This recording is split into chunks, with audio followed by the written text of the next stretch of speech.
And then once I'm done, I'm gonna do something right here.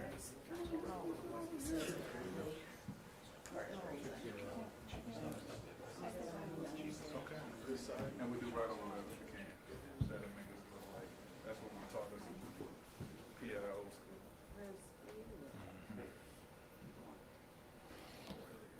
All right, we'll take your cue, sir.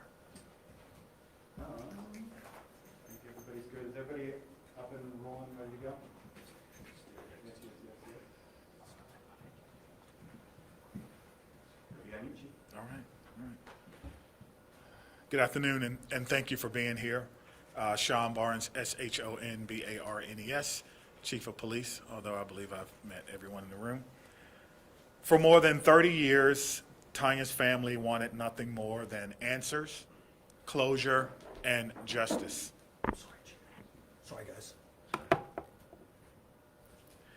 As a father of 3 kids, I can't imagine the pain Tanya's family had to endure.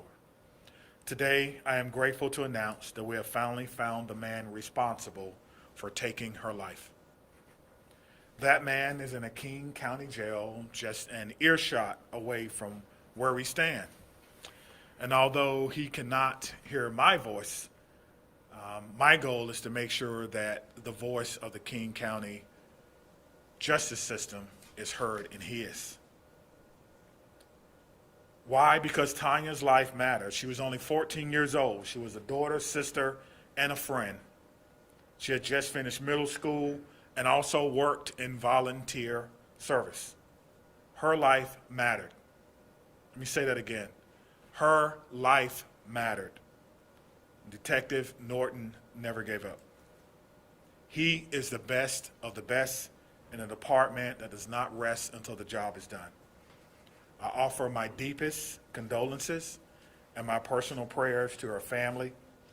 I offer my deepest appreciation to everyone involved, the men and women of the Seattle Police Department and our partners who worked for more than 31 years to bring justice and to bring closure.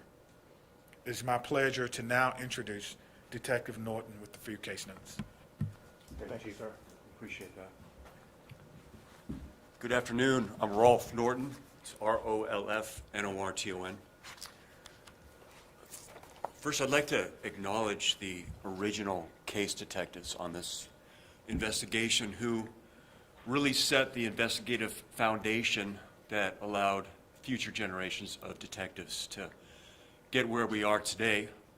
And those detectives are Greg Mixell and Tom Pike. Back in 1994, we didn't have a CSI team. Homicide detectives went and processed the scene for evidence. And in this case, due to staffing or whatever was going on that Saturday afternoon in July of 1994, the lead detectives were also the scene detectives, so they did double duty. And the fact that we're here 31 years later talking about how physical evidence got us to the finish line is really remarkable and a testament to their skills and efforts back in July of '94. Along with that, we need to acknowledge all the work done by the Washington State Patrol crime laboratory scientists who have been working this case for 3 decades, tirelessly and enduring, testing evidence, retesting evidence, analyzing evidence, reanalyzing evidence, until advances allowed us to get to the conclusions we were able to make in November of 2025. And on that note, special consideration to the last scientist on this case, Catherine Hinkle, who really got us to the finish line. Now, yesterday we made an arrest on a case we've been working on for a very long time. And we've been here before, and we're going to be here again. Now, that being said, today's not the day to take a victory lap. It's not a day to dance, to slap hands and like ourselves a lot. Today's a day to double down and refocus as we go to the next phase, the next part of this process in the criminal justice system, and do everything we can to assist the King County Prosecutor's Office in being successful in their mission. And to echo the Chief's comments, today's the day to take a step back and reflect on Tanya Frazier and to think about Tanya Frazier's family, her mother Teresa, and her sister Tiara. Thanks. All right, I think we'll take a couple of questions. Chief, can you elaborate on this, or Detective, on the specific break in this case? You mentioned advancements in DNA technology. Can you get a little more into the specific turning point? I can address that generally. Obviously, we have a suspect under arrest who will be charged, and most of these questions, as far as the case details, need to be answered at a later time in a different location, and that location is going to be the King County Courthouse. But on general terms,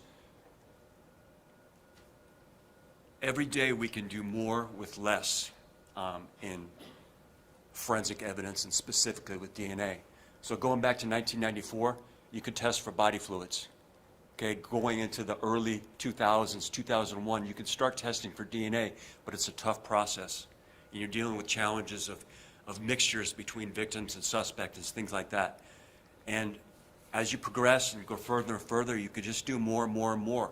You go back and retest things that you didn't get much result back a decade earlier that now opens doors. And was this man an initial suspect back then? We'll address that when we are at the King County Courthouse as this case develops. Can you talk anything about the circumstances of his arrest? Not today. Not today, okay. Was his DNA ran through the inmate database, CODA or CODE? CODIS, yes. CODIS. And there was a hit through CODIS? Yes. Did it appear this could have been a random or targeted attack?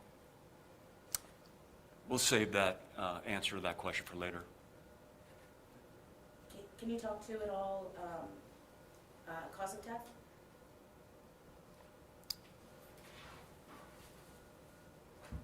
I'm trying to remember the exact wording. She died from sharp force injuries to her neck and head. This may be out of your purview, Chief or Detective, but this is a man that was once convicted and sentenced to life in prison without parole, who through resentencing was arrested on the streets. Any thoughts on that? Yep. You know, people forget that it's supposed to be a criminal justice system. We're just one part. I'm just thankful that our officers and our detectives did their part and did their work and never gave up. You know, the term cold case is a outdated term. We really don't use that anymore. Maybe it plays for the television cameras or for Hollywood, but for us, no case ever grows cold. We pass that case on to other detectives, like Detective Norton got passed on the case, and we continue to work it until we find a resolution for that case. So we're going to continue to work this and other cases until we see it totally through, like the detective mentioned earlier. So thank you so much. If you have any specific questions about the case that are, I guess, quantitative, we can get you those answers because we don't want to misspeak about something. So thank you so much.